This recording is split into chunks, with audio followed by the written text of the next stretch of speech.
So in this presentation, we're going to be discussing the Ohio General Assembly. It's more commonly referred to as the Ohio House of Representatives and the Ohio Senate, and the process about how a bill becomes a law. And then additionally, we'll be discussing ways that members can become more actively engaged with their legislators, especially as we continue to deal with approximately 30 new legislators every 2 years. So again, about a quarter of the members of our General Assembly are turning over every year or every 2 years, and just getting in front of them is somewhat of a challenge. So I think that we do a good job, and I think we're definitely going to be working towards ramping up our efforts over the next year or so. So again, the Ohio General Assembly, that's made up of a 2-year term. So right now we're in the 132nd General Assembly, which started at the beginning of 2017, January 2017, and will go through December of 2018. And so you have those 2 years to get a bill finished. And the other important thing, as I mentioned earlier, is we do have a term-limited legislature. So in the House of Representatives, you have 4 2-year terms, so a total of 8 years. And in the Ohio Senate, you have 2 4-year terms, again, a total of 8 years.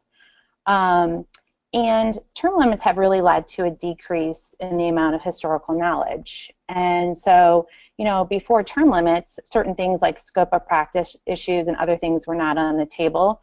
And legislators had a strong understanding of, certain things, and they just, never rose to something that they would want to take on. Nowadays, we're seeing legislators, for good and bad, both, being willing to take on more issues that maybe were never discussed before. So that, again, can be a good thing and can also be a bad thing. Another important note is that members are allowed to go back and forth between the House and Senate. So that means that a legislator can be in office for really an indefinite amount of time, but it can be tricky for some districts because each Senate district is comprised of 3 House districts. So when a Senate seat becomes available, there could be 3 House members as well as others from the district looking to run for that seat. So, here are the maps of the House and the Senate, and, you can see in the House there are 99 districts, and in the Senate there are 33. And if you had, let's say a House district that had, 3 Republicans, and that Senate district was 1 Republican, you can see how those 3 House members might be vying for that Senate seat. So it can become, a little tricky. But there are a couple of districts where the House member and the Senate member have flipped back and forth for a couple of terms. So while it can be a little bit more uncommon, it does happen occasionally. So the Ohio House of Representatives, again, I mentioned, is made up of 99 members, and currently there are 66 Republicans and 33 Democrats. And here's the majority leadership team in the House of Representatives. And then here's the minority leadership team. And just some notable changes to mention in the House of Representatives this year is that Senator Tom Patton replaced Senator Mike Davila in the House. I guess that would be Representative Mike Davila, I apologize, but replaced him in the House. And then Representative Stephanie Coonsey traded seats with Senator Jim Hughes. So that's one of those where they, Stephanie went over to the Senate and then Jim went back over to the House. Senator Bill Seitz and Lou Terhar switched seats. And then some of you may recall former Speaker of the House, Larry Householder, from back in the 2004 time period, came back and replaced Representative Bill Hayes. Important note there is that Larry Householder is going to be running for Speaker of the House again. Cliff Rosenberger's term limited out. He'll be done in December of 2018, and Larry Householder would like to be the next Speaker of the House. President of the Senate, Keith Faber, moved back over to the House. And then in District 94, Debbie Phillips, Representative Debbie Phillips, a Democrat from that area, her seat was open, and actually Jay Edwards, a Republican, defeated the Democratic candidate, and that's how the House Republicans picked up an additional seat in the House. In the Senate, there are 33 members, 24 Republicans, 9 Democrats. The Senate did have 23 Republicans for a long time, and we'll go through that in a second, but here's the Senate leadership team. Larry Obhoff is the new president of the Senate. He was president pro temp last General Assembly, so he has been in leadership before. And then here's the minority leadership team. And then again, more notable changes. Steve Wilson is a new senator. He replaced Senator Shannon Jones. And again, there's some of that flip-flopping back and forth between Representative Terhar and Senator Seitz, former Keith Faber. And then where you see District 30 down there, Senator Lou Gentile was defeated by Frank Hoagland, and that is how the Senate picked up another seat through District 30. So kind of similar to what happened in the House of Representatives. So I get asked a lot, like, what are the background of the legislators? You know, where do they come from? What's their expertise? And it's really, I mean, out of 132 people, it's really widespread. You know, you have attorneys, teachers, county commissioners. We have 2 physicians right now. We have had a nurse before. We have a pharmacist, small business owners, city council members, mayors, stay-at-home moms, just a wide background of legislators coming in, and they're asked to, you know, deal with all of these big issues. And I think that's why, you know, we really urge our members to get in front of the legislators as much as possible, because you know, they're hearing from everyone on, you know, Medicaid and taxation and education and utility issues. And I think it's really challenging for them to become experts on all these issues. And they definitely do rely on not only me over at the State House representing you, but you reaching out to them in the district and talking about issues. So these are just some fun statistics about, you know, where we are, where we wrapped up last year and then where we are today. And, you know, bills are introduced almost every single day. And we are constantly monitoring those bills and, you know, trying to keep track of, you know, what's good and what's bad in each one, and trying to determine, you know, if we need people to come in and testify, if we need amendments, and, you know, how it can be, you know, most effective in the legislature. But during the last General Assembly, there were 627 bills that were introduced, and 118 of those bills were passed and signed by the governor. And in the Senate, there were 376 bills that were introduced, and 61 of those were signed by the governor. So you can see that it's, you know, really challenging to get a bill passed, and it does take a lot of time. But as of today, 181 bills have been introduced in the Senate, and 322 bills have been introduced in the House. And again, that's only in the first, you know, 8 months of the General Assembly. We still have 16 months left. So you can see that they're definitely going to have, you know, close to, you know, 1,000 bills introduced over this General Assembly. I just wanted to list out like some of the committees just to make sure everybody's aware of, you know, all the different committees that are out there, and, you know, why we definitely do a lot of work, you know, with the State and Local Government Committee, and Health Committee, and sometimes Insurance Committee. Insurance Committee is where the firefighter cancer bill went. You know, there's definitely a lot of different committees that our bills could be referred to and that we try to stay engaged with. And then in the House committees, they do sometimes take those committees and break them down further into subcommittees. And these subcommittees assist with breaking down bills further into key issue areas, like especially the biennial budget bill, which would be in the Finance Committee, because the biennial budget bill is typically over 4,000 pages long. And again, they do have time constraints on that bill. It needs to be introduced by June 30th. And really no other bills other than the biennial budget bills have those kinds of time constraints on them. You know, it's just kind of like if the clock runs out, the bill's done and the process has to start all over again, but we don't work that way with the budget bill. The Senate committees, again, fewer committees. In the House, you saw there were 21 standing committees. In the Senate, there are 13. And the Senate actually tends to operate on fewer committees because there's less members to assign committees to. So I think it's, you know, pretty beneficial for them to try and consolidate that committee structure. And then again, you'll see the Senate definitely, breaking down that Finance Committee again, just because it's, a lot of issues in there, and you really need people to be kind of those, subject matter experts to quickly deal with the bill before them. So how a bill becomes a law, and I'll just preface this by saying this is how typically a bill becomes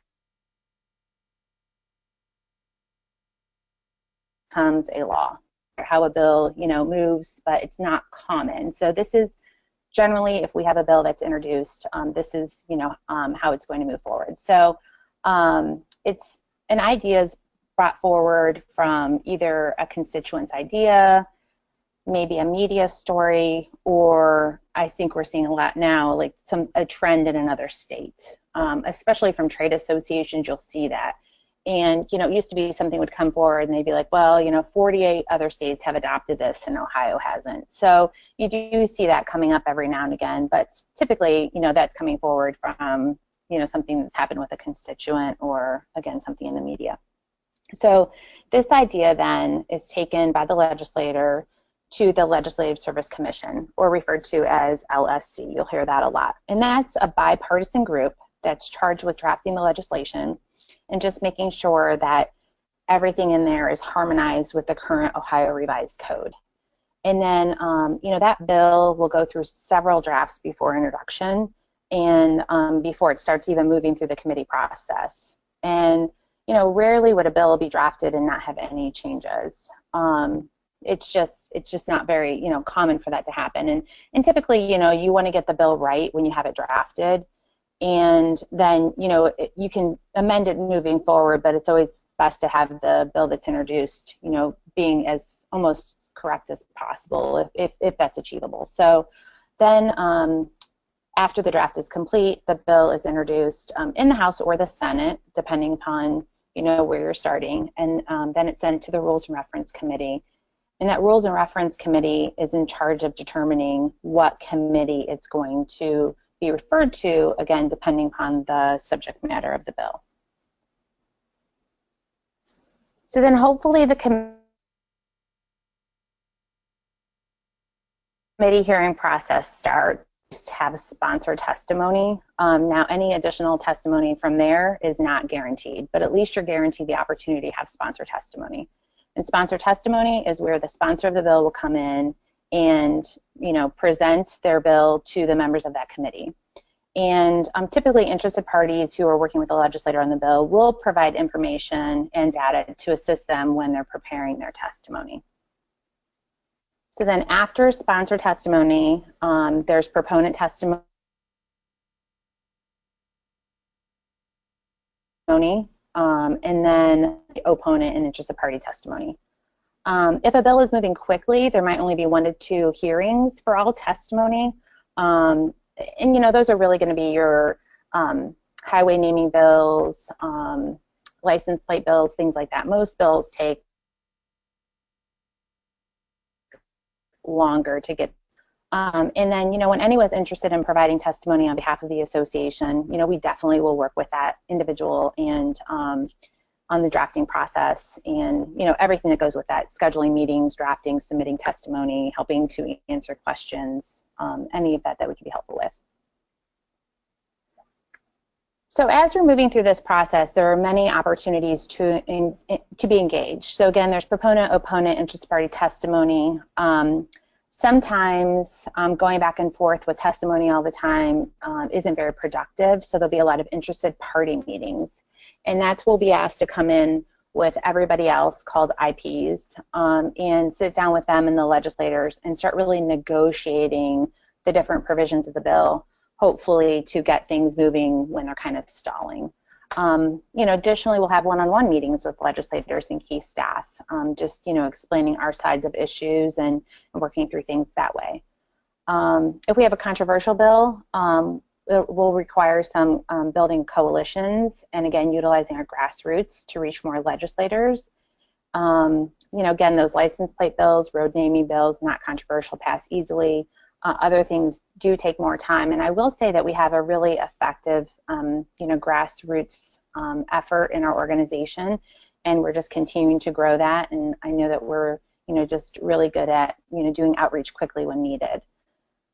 So if a bill is stalled, it's not moving anywhere, having some, interested party meetings, doing testimony, then it's really time to sit down with the opponents and see if there's anything that can be negotiated that would make the bill more palatable for everyone. Realizing that sometimes some things are not negotiable at all, but you really have to think to yourself, do I really want to spend the next 6 years debating this bill, or would I like to get something, even something small, on the books that I can at least build upon? So that can sometimes be a really effective strategy to at least get something moving forward. So once the bill comes out of committee, and then it's sent to the Rules and Reference Committee again, and then it goes before the entire House or Senate. So it's in committee, like a House committee, there would be maybe 20 people voting on it. But now when it goes to the full floor of the House, you have all 99 members. The bill can be amended on the floor. It's not very common that that happens, but it can happen. After the bill passes on the floor, then it's sent to the other chamber. The important thing to note here is, for instance, if we started off with House Bill 1 and it passes out of the House, when it goes to the Senate, it stays House Bill 1. The number does not change. And actually that happens because otherwise it would be a nightmare to keep track of that. So if you had House Bill 1, then it moved over to the Senate and it would have to be like Senate Bill, let's just say, at the point it gets done, like Senate Bill 132. That would be very confusing. So thankfully we know that. And also if you're in the Senate and you're hearing House Bill 1, in your head, oh, that must have passed the House already since it's in the Senate. So it's just a really good way to keep track of everything. But I know that can be tricky, and that's a really common question I get asked. So companion bills, this can be really complicated, and I know sometimes people do it just to kind of get things moving forward. So for instance, you'll have a bill introduced in the House and the identical bill introduced in the Senate, and you're just kind of running both of them and hoping that one gets moving faster than the other one. Again, it just depends upon how much time you have, but it gets really tricky because I have seen before where the House is negotiating their bill, the Senate's negotiating their bill, but the negotiations are different. And so then you start off with the same bills, but now they're different. And then they go to switch chambers, and it just becomes very complicated. So not really an effective strategy all the time, and one that it actually requires more work, but does happen. So you move on to the Senate. So House Bill 1 passes the House, gets voted out of the floor of the House, and now it's over in the Senate. So here the process starts all over again. So it will be referred to a committee, typically similar committee. So if it's in, now again, Senate has, not as many committees, but typically you can see, where it's going to fall. So you're going to have sponsor testimony again, you're going to have proponent testimony, you're going to have interested party. And once the bill makes it to the floor, it can be amended further. So if it's before the Senate, additional amendments can come in. And I would point out, one of the things is that, it's a rare occurrence to have a bill be voted on the floor of the House or the Senate and not have enough votes to pass. It's called whipping the votes. They do typically whip all of the votes in advance to ensure that they can get it passed. I can't even recall the last time I ever saw a bill come up that didn't pass, again, because they monitor that stuff. You might have some amendments that come up that don't get in, especially during the budget time, but other things, not very common for that to happen. Concurrence. So amended bills must be concurred upon by the initiating chamber. So this could be a little tricky. So we'll stick with that House Bill 1. So House Bill 1 passes the House, then it moves over to the Senate.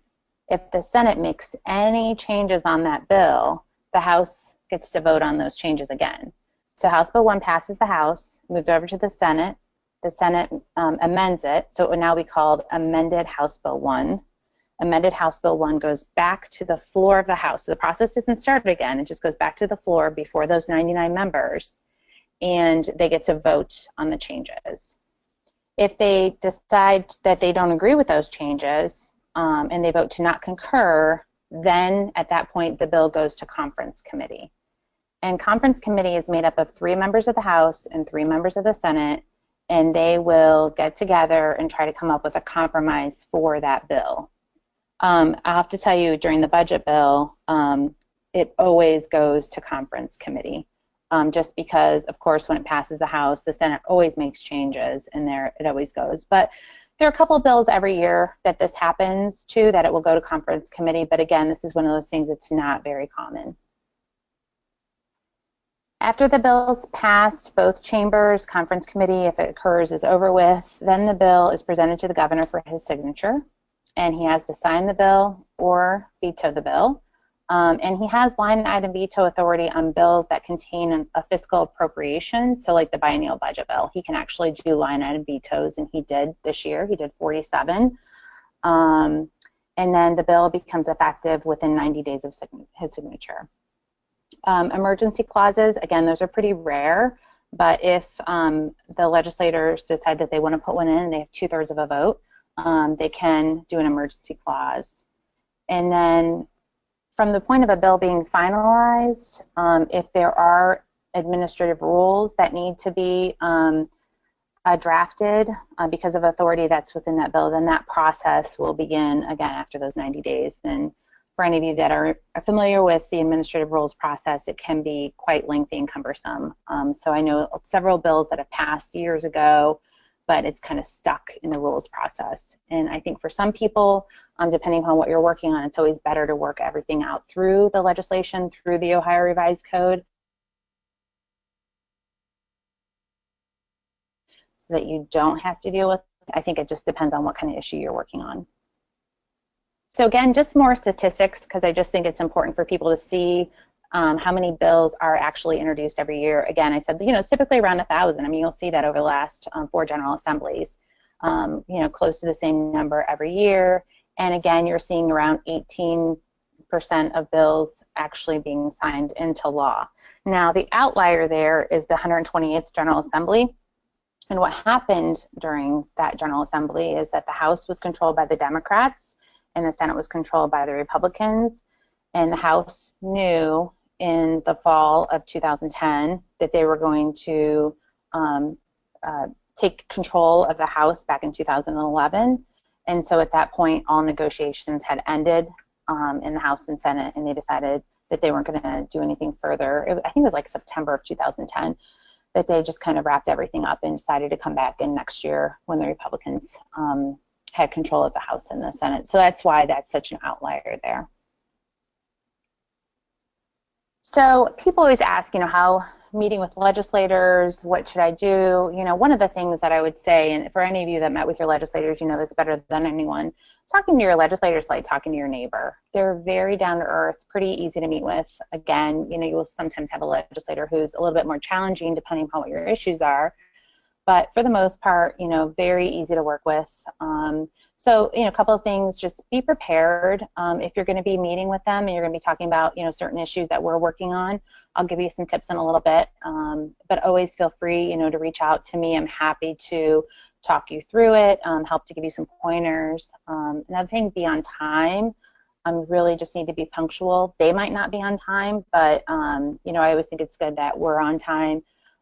Be a good listener and share a personal story. I think stories go a long way, and that really helps for them to remember what you're talking about, if you can anyway connect in that way. Talk about where you live in the district. They love to hear from constituents. I mean, they like to hear from me, but they prefer to hear from their constituency. And so, we always try to promote that as much as possible. And again, be responsive if there's any follow-up that's needed. Either let me know or you follow up with them, and then make sure to follow up with them. A thank you letter, an email, and you want to use that connection to keep staying in contact, if possible. Just saying, hey, just wanted to connect with you and let you know about X, Y, or Z. Again, they have so many issues that are before them, and it's just us staying in front of them, constantly. And then, just being prepared. And I think you guys probably know this better than anyone, just, thinking about what you want to say when you go in there, If you can leave something, that would be helpful. I mean, otherwise they're taking notes, but if we can, give them, a document that we have, if we have some formal position statement or anything, make sure you have your business card with you so they can stay in contact with you. Just want to try and make it as easy on them as possible. Again, all the things we mentioned before. And again, connecting with them in their home district. If you're, in town at this, well, I guess in Columbus, you meeting with them, let them know that you live in their district. Constituents are given a higher priority. If I call and try to schedule a meeting with a legislator, I might get in, if I want to get in next week, it might be challenging. But if I said, oh, I'm bringing so-and-so from your district, they usually will prioritize the meeting with somebody from their district. So just trying to follow up with them as much as possible. And then, again, answer any questions that they ask. If you don't know the answer, don't make up an answer. Just tell them. They respect that. I don't know, but I'm happy to follow up and get you that information. And again, if you don't have it, I'll help you get that. Or, we can research it and then follow up with them or their staff. And again, writing a thank you note or sending an email, this is just about, staying in front of them as much as possible. So again, we're talking about some resources. So if you're going to be going into meetings with them and or you're going to have a phone call, or you want to come down to the State House, whatever you want to do, we have some great resources online that I think that some of our members are not always aware of. So it's really easy. You could look at these, anytime. So if you go to the website, which we have listed here, ohiofirechiefs.org, and sign into the members only section and go down to that legislative page, we have a lot of information there and we're constantly updating that information. So we always have, monthly legislative updates, and you'll see one here off to the right-hand side. It has all of the bills that we have taken a position on, and you can see those hyperlinks that are in there. If you click on that, that bill will come up. If we have a position statement on something, it'll be back on our website under that legislative page. Also on that page is committee member listing. So if you want to reach out to anybody on the committee, and there's also general election guides and lots of other materials. But if you're looking at something and you're like, picking off a couple issues you want to talk to your legislator about, if you want to look at some of the testimony that we may have provided, we could always send that to you. We can also give you the opponent's testimony. If it's something we're supporting and somebody's an opponent, we can give that to you so you know what the opponents are saying.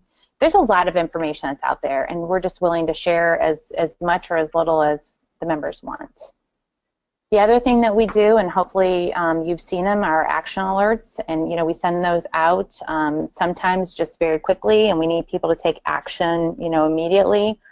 And I know from being over at the State House when we've sent out action alerts, our members do a phenomenal job.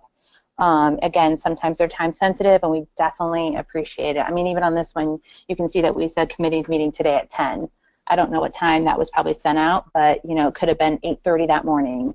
And I know that everyone was really on it and reaching out to their legislators as quickly as possible. Another great way to stay connected with the legislators are our Winter Symposium. We've already scheduled the 2018 Winter Symposium. It's going to be March 6th through the 7th. We're at the Sheridan, which is right across from the State House, and we usually have the day filled with educational opportunities, networking opportunities with your peers, and then we go over to the State House that evening for a reception with the legislators. This past year, I think we had about 70 legislators there. I will tell you, we had more legislators than, we had a lot of members, but not enough members to connect with their legislators. We'd love to have every single district represented. So when a legislator shows up and says, is there anybody here from my district, we definitely would love to have somebody there. So, if people are looking for opportunities to connect, this is a great way. To start building those relationships, and also you have your peers around you, so if you're nervous about meeting with a legislator, you're doing that. Usually there's a table and there's 4 or 5 of you sitting around talking to that legislator. I think that's a great way to meet with them. Other ways to stay connected with the association and find out what's going on is we're really pushing a lot more out through our social media platforms. Again, Facebook, Twitter, Instagram, and YouTube. And if you go to our website, you can definitely click on any of those. I think Instagram and YouTube are coming up in the next couple of days, but Facebook and Twitter are on there. Go in there, click on that, and then, we're constantly putting as many updates as we can out there. I know during last year, when we were in lame duck session, which is the period after the election before the end of the year, we were pushing a lot of information out on Twitter and Facebook and letting members know which bills were passing and where the votes were, especially on that firefighter cancer bill. So for real-time updates, I would definitely suggest, tracking or following us on those sites. And then also our YouTube channel, we're going to be putting this webinar out there, and then we're going to be having other webinars over the next couple of months. So definitely some good information being pushed out there. And if you have any suggestions, please let us know, because we're, always happy to take suggestions on ways to connect more with our members and get them what they need. So if anytime you have questions, you want to schedule a meeting in the district or at the State House, you can feel free to reach out to one of us, and we'd be happy to assist. We're always looking for members who want to serve on the Legislative Committee. The committee reviews legislation and makes recommendations to the Board of Directors. Additionally, the committee works on position statements and testimony. So, always looking for people who are willing to put their time and effort into it. We meet in person twice a year, once in January and then once in July during our annual meeting.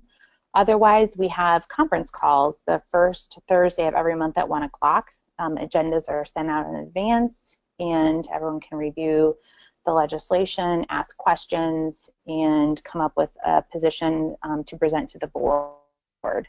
And then at that point, we look for people who are, interested in helping to take the lead on those issues and develop materials for members. But it's not something that people have to be, actively engaged in all the time. You might just be following a couple things and helping us with that. So, at this point, I'll stop and take any questions that anyone has. I think you have to unmute yourself to ask questions, and I think Jonathan Westendorp is on the call as well, so we'd be happy to answer any questions anyone has.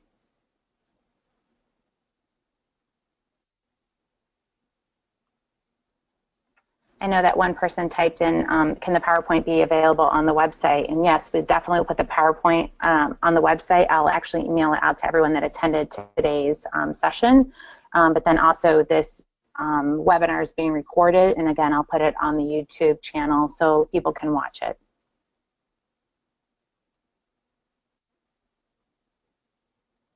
Any other questions? Okay, again, I will email this out to you, and again, our contact information is in there, so if you need anything, please feel free to reach out to any of us at any time, and we look forward to working with you and trying to get you connected with the legislators as much as possible. Have a great weekend, everyone.